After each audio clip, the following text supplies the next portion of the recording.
Mami ma akwaba emfa umbra Ghana TV GH so wofre me adwoa sechi no Dr. Baumia as vice president when you appointing authority but the initiative creating nyuma say 7 million what the ukotia obi our school 7 million me drive akwa man 5,000 am say masa mo nipa nkasa o be nipa bi ni mo ya adwuma Pabi ka 300 as we speak. Monko mu nyuma monko hwe. Yetua bi ka 300, yetua bi ka 500. Eni ya me no ka sei. Monko na mo Canada Japan nyuma monko hwe. Wotua bi ka 500. Woso obi abema adwuma na ye ma obi 700 nti obu ofu. Na wo kan nsem a ehu hia. Ba ma ka chiom say delegates. Ense na wo kan de obeka bia wo bebo mo nsema ma wo. Because we are in Sika Konfie. Now we drew her. It is not Sir John Casa Fair delegates, no. I say no. Maybe Sir John Koyabiano, not delegates in the boy and say mano, and mano, pa, as your cotrabano who do yan. And with the monka, the Amoyan 2024, and the go MPP, a chief party in the bandachi. I'm a party now, my power no. Moving that Mosako Yabio na delegates no Jimmy Jiminti.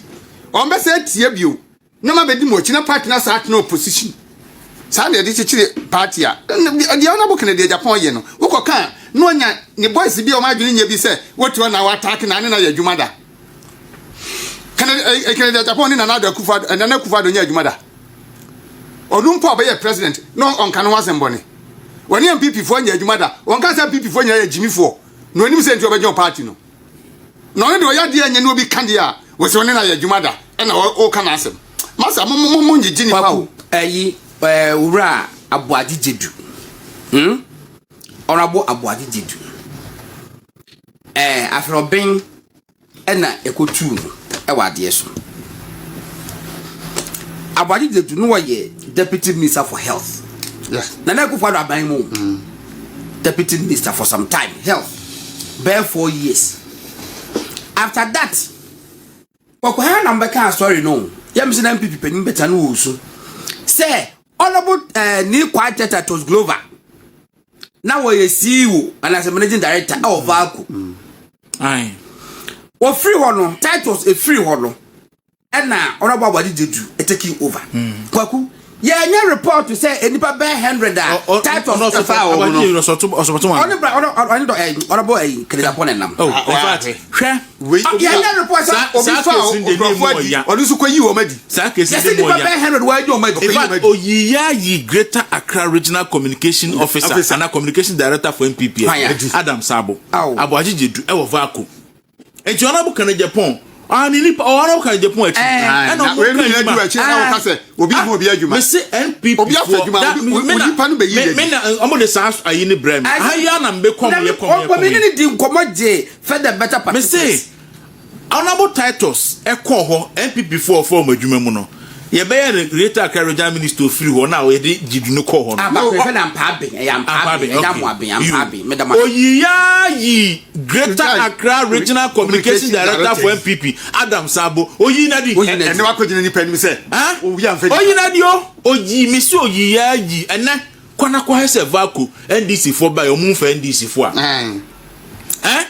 NDC for buy no o ma fa NDC for adwuma unua MPP ni Titus Glover FR MPP for Messi Aboajijedu ekoyi yi Greater Accra Regional Communication Director Adam Sabo mabodin so asemeboa mo fra Adam Sabo na mo misa no Adam dana unum dana ye ma Adam Sabo adwuma no me sa Adam Sabo dia haya no ba me ni din committee o be firm so o sisi ya amanda adwuma o abe several sorry it's not radio so background na enye papa biem afi mo ha na osafram biem se mesaba enko besie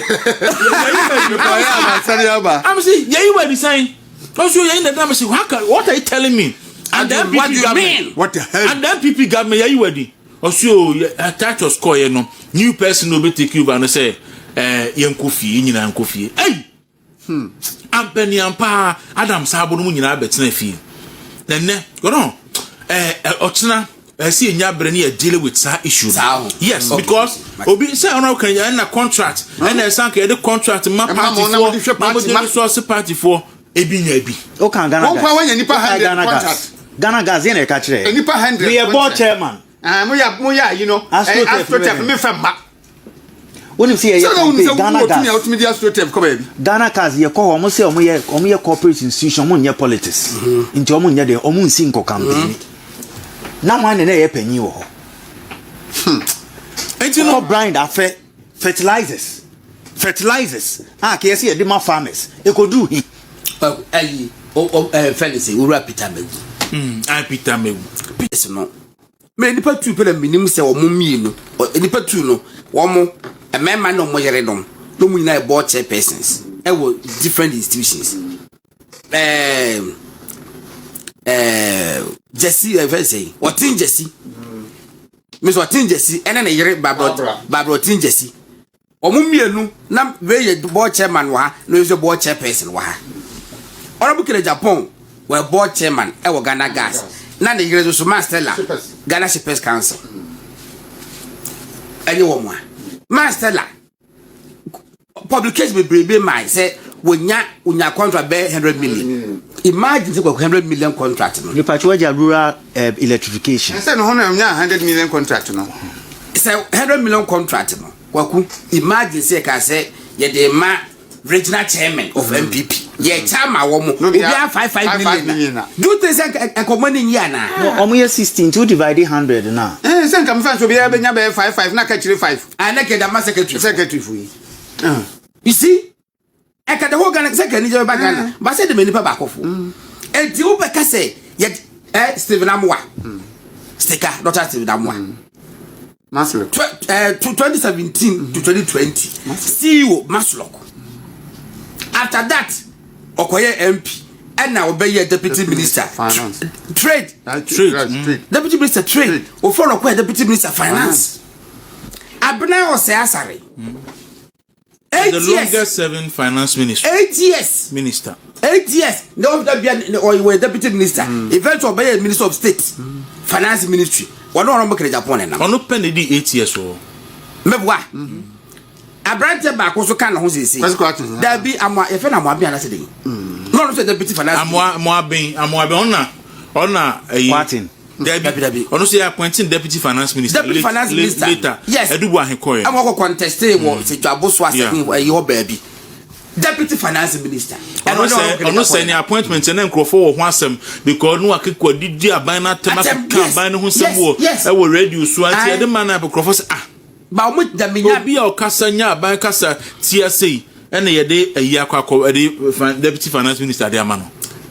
But the menya ni say na party be gidi say ne holo e ho more than to one more than munyu du kakasa bi obetimi agi seat na mo man na ma MPP say I agree but and then you turn around as if you say obi enya appointment e won na akufu ado aban mu a we baboni ni is that the true picture say we baboni say the ojama obobu na mo say baboni fu me you kwasi kwati no ide also deputy finance minister kwasi kwati oh yeah PRO no PRO Ghana Education Ministry of Education kwasi kwati 4 years no deputy minister finance 4 years in fact before Honorable Japan nyina say ya na yin say firiji former air condition man Owusu Kamusu Obra Kamusu no just CEO under the maritime authority and no one wo any papa bro mutim Honorable Japan achi former Exim Bank Lawrence Ajinsem omumi so mu nyina nipa he obi afa na list mra na ya kesa aja me say kwaku ya before election na me program friend ABC commission symposium on 2 occasions me sure letter command Lawrence Ajinsem e wo Ghana Exim say me support kakra da ya djuma one feel me what are you saying emebun na ya grind there no hwe mama pusi di ba make cancer emebun na anto aba me say you obi ti say kwasi kwatin godon kwasi kwatin per position ewo Ministry of Education imu bi ne involved because you see your radio platforms at the mano emodi communication na kwesi kwate ni misi godon ye me na look ade akwesi kwate de ye me no and me nipa bi osan so ye omo saa and me including MMDC me ameti here godon ba bi ameti yi ene adwuma na me ye ma MPP na me sister ewo suhum na ose opese ne ba ye fa no to suhum presec as day student na ne ba no emetra ne nchen no nko school na me frɛ kwasi kwaten na wo say wonye wanye na godon do you expect my sister no ne ba ne say that's a breba that to bo ase do you expect my sister no ne ba ne say oka obeje ombeka goto aba na enye legon presec o enye achimota enye fa antepem suhum presec enye boarding kra day student suhum presec ama sama MC or pe placement amane ba ana ofrem na msuo na bo kwasi kwatin de onfa nipa anya hwiu nti bia wo de wakoy MC obetimi ahwe nti frɛ no osema me frɛ no me ho abe 20 minutes eno na wo frɛ back osim me frɛ no ka champion se wontimi nye common school placement o keke school placement keke you had the opportunity at the ministry montimi anye school placement keke anfa nipa woni mi nipa dodo a ofo dodo oni o ma dodo a school placement ti omobufu yo man koto aba then you turn around to come and blame Dr. Mahmoud Bawumia Alfred Obing for 3 years now na CEO ewo friend say anya ne bona first scandal to the extent say Messi ya kwa say friend say Zoop oil ya fa kafri akotema me de mali kwhwe ye ye me say na de no na it was too scandalous na egu abane no masi me friend chairman general Kwame Sifakan oh peace me report to my piece that day because na ade na ahometi na say me ye no obeda obi pass anya no say the bed that time no why no more contract ya mu say that time A+ on man contract that time na orobo kele Japan ba on man contract enya record na ni ho Rocky Obeng no hefa no ni why yi enya yi na di abi for what why yi and why national authority no Rocky Obeng no ni ho ena mo koye BBC enya yi na di omadi e che na chaw panel de ba na kufu ahomo browra wasa man na so wode le call Western region and Western North as Western North minister meboa godon any devil Zongo Development Authority papa no professor wa no nya CEO and then Catherine Feku secretary no Rob Japan nam wanya former minister for tourism what are you saying Padre Bache Dankwa no aye den wanya spokesperson aban no na wo dem de o mo kekere nyina no ya mra no Brian hoy we je me ba okay ye nwie ya na eye mesere se ade a wodi hu fo no na wakwagina delegates animu pia to yonko so se oso obi ama obi adwuma Dr. Bawumia or vice president Radio 95.9 woni tumori appointment o but oboa mo bi enya adwuma yen so a o me kana bontin o David Dr. Bawumia initiative equity jobs emma nipa 100,000 adwuma nako ewi ase no na bokana Japan ko tena TV so na me ba ka say enyahu ni mehunu no Dr. Bawumia as vice president when you appointing authority but the initiative equity nyuma say 7 million what the ukotia obi a school 7 million me dey bakra man 5,000 am say masa mo nipa nkasa o ba mebusa say so far no EMP for no oma ye adwuma bi in the attempt to build a mine and also mo trace bi the amamo you may have to refund ana.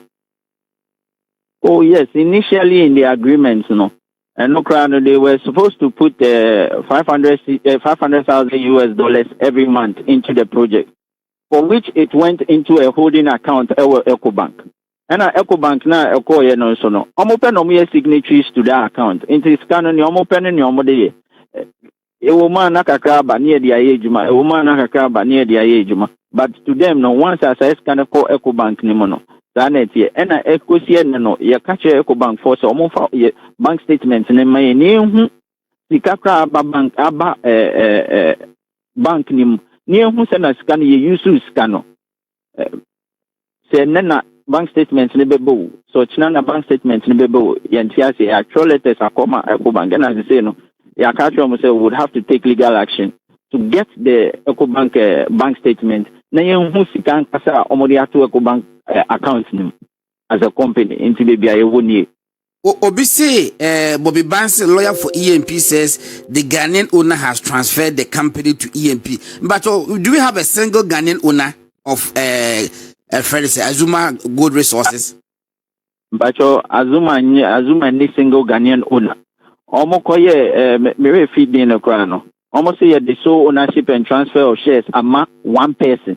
And as our documents no more and no forgery in the doors because one company then you the money pa baako me who be crowd company of 5 directors so say the money pa baako. Now it's a company law no company breach. Oh, there's a lot of breaches here. And the say no.